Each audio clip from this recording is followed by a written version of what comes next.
বাচ্চারা মাছ খায় না বলে কিন্তু মাদের খুবই টেনশন করতে হয়। কিভাবে খাওয়ানো যায় এরকম টেকনিক আমরা প্রতিনিয়ত খাটাতে থাকি আর কি। সো আর নয় টেনশন চলে আসলাম খুবই দুর্দান্ত একটা রেসিপি নিয়ে। বাচ্চারা মাছ খাবে না, চেটেপুটে খাবে। আসসালামু আলাইকুম, চলে আসলাম আমি দ্য কিটো কুক চ্যানেল থেকে আর কি। আর এই রেসিপিটা করার জন্য ফার্স্টে আমি কিছু আলু আর মিষ্টি কুমড়ো সিদ্ধ করে দিয়ে দিয়েছি আর কি। আপনারা চাইলে অনেক সবজি অ্যাড করতে পারেন, যেসব বাচ্চারা যেসব সবজি খায় সেরকমভাবে আর কি আপনারা ইউজ করতে পারেন। আর আমি এখানে পাঙ্গাস মাছটা নিয়ে নিয়েছি, যেহেতু এই মাছের কাঁটা খুবই কম আর কি। আপনারা চাইলে অন্য যে মাছ আপনার বাচ্চারা খায় সেই মাছটা ইউজ করতে পারেন। সো মাছটা কিন্তু ফার্স্টে ভালো করে কাঁটাগুলো বেছে নিতে হবে, যেহেতু বাচ্চারা খাবে। ভালো করে কাটা, ভালো করে খুঁটে খুঁটে বেছে নিতে হবে। দেন আলু আর মিষ্টি কুমড়া যে স্ল্যাশ করে রেখেছিলাম আমি সেটা নিয়ে নিয়েছি। এখানে নিয়ে নিয়েছি সামান্য একটু হলুদের গুঁড়ো, সামান্য ধনিয়ার গুঁড়ো নিয়ে নিচ্ছি। জিরার গুঁড়োটাও আমি ইউজ করেছি, এটাই ভিডিও ক্লিপ নেওয়া হয়নি। দেন আমি এখানে আরেকটা মশলা ইউজ করেছি আর কি। আর ঝালটা আমি একদমই অ্যাভয়েড করেছি, যেহেতু বেবি খাবে এই জন্য আমি ঝালটা ইউজই করিনি।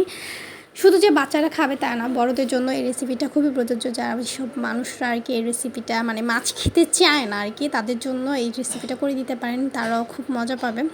তারপর আপনারা চাইলে বিভিন্ন ধরনের শেপ দিতে পারেন আর কি, যেহেতু বেবি খাবে এই জন্য আমি ফিঙ্গারিং সাইজের আর কি ফিঙ্গারের মতন করে শেপ দিয়েছি, যেন ওরা সেটা ধরে খেতে পারে আর কি।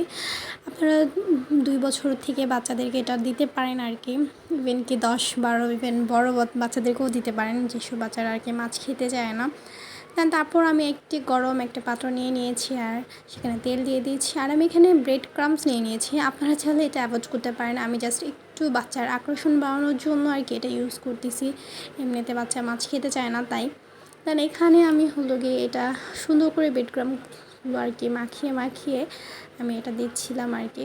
খুবই লো আঁচ, অত বেশি লো আঁচ করা যাবে না, হাই হিটও করা যাবে না। যেহেতু ব্রেড ক্রাম্বসটা ইউজ করেছি সেক্ষেত্রে এটা কী হবে, পুড়ে যাওয়ার সম্ভাবনাটা বেশি থাকে আর কি। তো আমি খুবই সামান্য পরিমাণ আছে আর কি দিয়ে এগুলো একে একে সম্পূর্ণ দিয়ে দিচ্ছিলাম। আপনারা চাইলে এটা অ্যাভয়েড করতে পারেন, অনেকে চাইলে আটা আমার হিসেবে না ইউজ করাই ভালো, এভাবে এরকম করে দিলেও হয়। অনেকে চাইলে ডিমটাও ইউজ করতে পারেন, ডিমটা উপরে মাখিয়ে দিলেও সেটাও সেরকমভাবে ওটা টেস্ট অনেক সুন্দর হয় আর কি। এই রেসিপিটা মানে এতটা মজার আর কি বলার বাহিরে, যে বাচ্চারা প্রতিদিন আপনাকে শুধু প্রেশার দেবে যে আম্মু আমাকে আবার বানিয়ে দাও, আমি সে মাছের ফ্রাইটা খেতে চাই।